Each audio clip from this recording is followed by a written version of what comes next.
So yo, what's up guys? It's your boy Sagar Kirk 690 score in NEET 2024.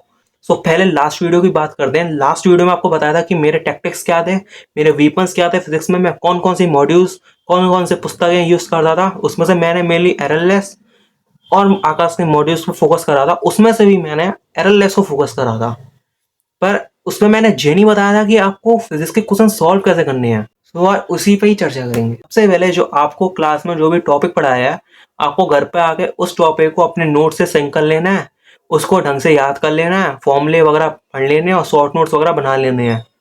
फिर उसके बाद उस topic पे बेस्ड आपको एररलेस से 30 से 40 क्वेश्चन करना है। इससे आप ये देखोगे आपको टॉपिक बाय टॉपिक्स आप बहुत सारे क्वेश्चंस कर लोगे और उससे आपका स्कोर बहुत स्पीड में बढ़ेगा। इसके बाद आपको क्या करना है, नेक्स्ट डे कोचिंग में जाके उसके डाउट लेने हैं, जो कि बहुत ज्यादा हेल्प करता है स्कोर इंप्रूव करने में। बहुत सारे स्टूडेंट्स की दिक्कत ये आती है कि वो इनपुट तो बहुत सारा देते हैं पर उनका आउटपुट बहुत कम निकलता है। कि ना उनको क्वेश्चन ढंग से समझ में नहीं आ रहा, फ्रेमिंग नहीं कर पा रहे क्वेश्चंस की, डायग्राम नहीं बना पा रहे, रफ डायग्राम क्वेश्चंस का समझ ही नहीं पा रहे, क्वेश्चन कहना क्या चाहता है, उस वक्त फॉर्मूला ही याद नहीं आ पा रहा उनको क्या फॉर्मूला लगाना है। सिली मिस्टेक हो जाती है, क्वेश्चन पढ़ने में दिक्कत हो जाती है, 5 इंटू 10 करना होता है 7 लिख देते हैं। ये सब गलती आपसे दोबारा ना हो ना, इसलिए मैंने नीट 2024 के जिसमें मैं बैठा था उसका कोड R4 मेरा सेट था, उसके 3 to 4 क्वेश्चंस मैंने सॉल्व करे ताकि आपको पता पड़े कि मैं क्वेश्चंस कैसे सॉल्व करता था और मेरे सिली मिस्टेक कैसे कम हुए थे। सो फ्रेंड्स, मैं अभी आपको ये 3 क्वेश्चन सॉल्व करके दिखाऊंगा।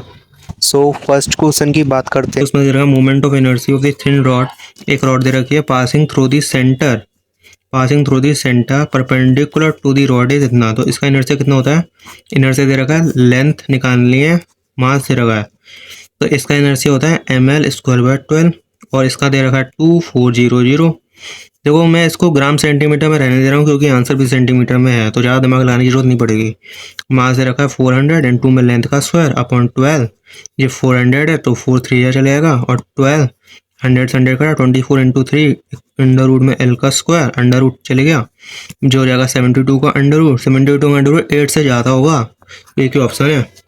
अब बात करते हैं नेक्स्ट क्वेश्चन की। तो नेक्स्ट क्वेश्चन में दे रखा है the wire of length L have resistance 100 divided into 10 equal parts. 10 equal parts में करोगे तो रेजिस्टेंस 100 का 100 बाई 10 हो जाएगा, तो ये कट के 10 ओम हो जाएगा।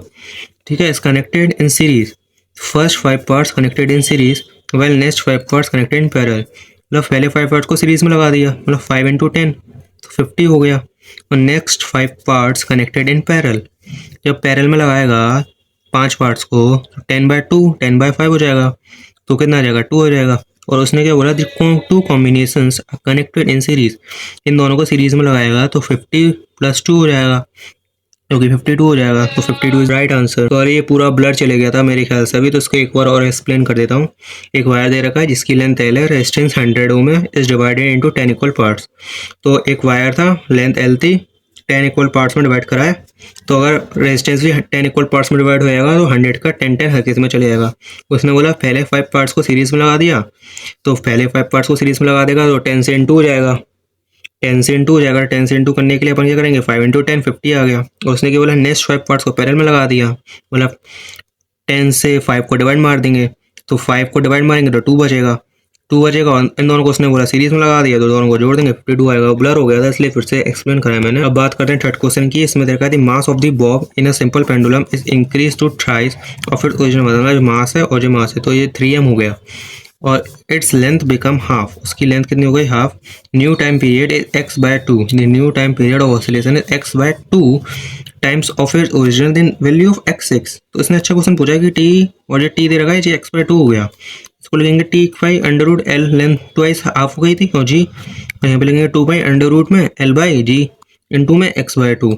2 कटा, l g कटा, अंडर रूट से अंडर रूट अभी काटेंगे नहीं, यहाँ पे बचेगा 1/√2 इक्वल टू में x/2, जे से जे, जहाँ से जे, तो x की वैल्यू कितनी आ गई, अंडर रूट 2।